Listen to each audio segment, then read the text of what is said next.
Good afternoon. Today we're going to give you a quick instructional video of how to replace a 3G modem in an ETwater smart controller with a 4G modem. You're going to need a couple of tools today. You're going to need a 5/16" nut driver and a standard size screwdriver. The first step, let's get into the controller. You can open the front. These 6 screws here anchoring both panels will need to come out. So let's do that work. Reserve these screws, please.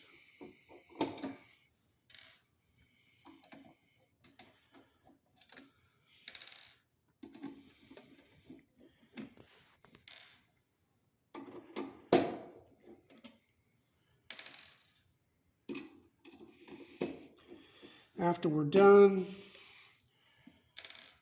let's remove the lower panel like this. Pops right out. We'll put it aside. And this is what we're going to call the upper panel. All the work we're going to do is on the back of the upper panel. So let's lift it partly out of the enclosure, but let's kill the power to the controller by removing the power connection here to the base module. Just a 3-pin connector here and there. We like to remove power whenever we're doing a component assembly. After we turn the upper panel upside down, notice this area here. This is our 3G modem. It's anchored by a modem clamp here. So let's take that off.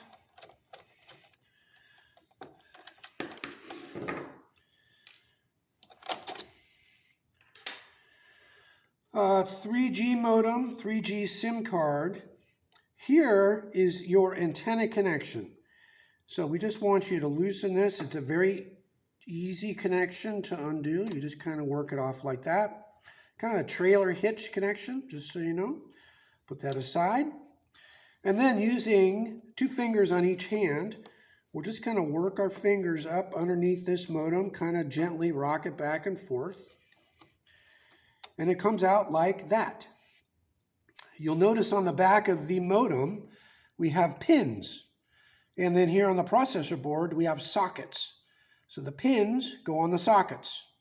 There are more pins on the left than there are on the right. So we'll have to remember that going forward. So set this modem aside. This is the 4G modem that we sent you. We got to align our pins. More pins on the left than the right. More sockets on the left than the right. So let's get this thing installed. It helps if you can get eye contact, eye level with the pins, because if any of your pins don't go into the sockets, you're going to have a challenge with modem operation. So it drops in there like that, very easy. The next step is to reattach the connection here on the right. There are 2 places for the antenna cable to connect. We like the one on the right. Pops right in there, like that.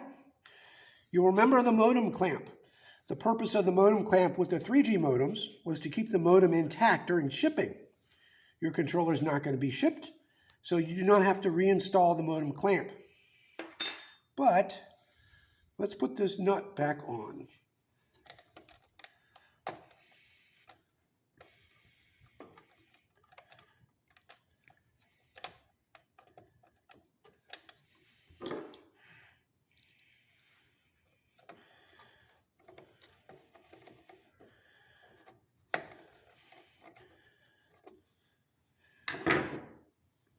We'll flip this back over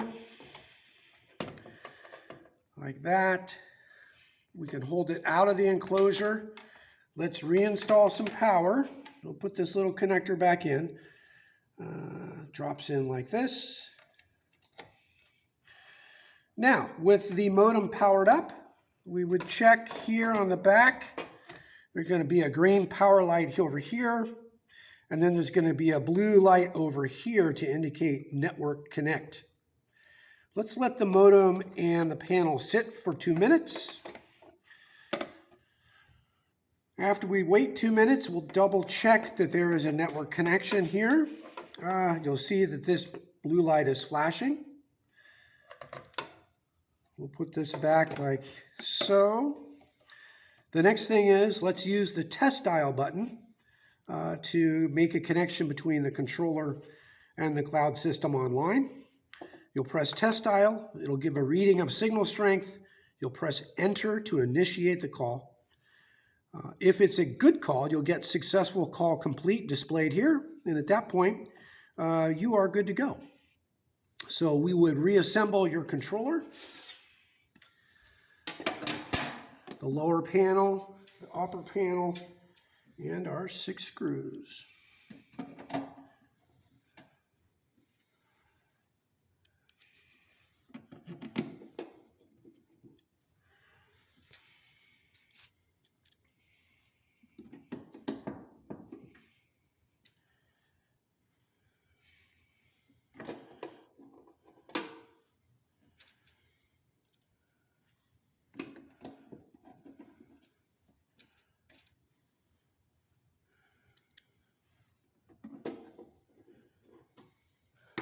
Closing the cover to the controller, and your controller is now upgraded with a 4G modem.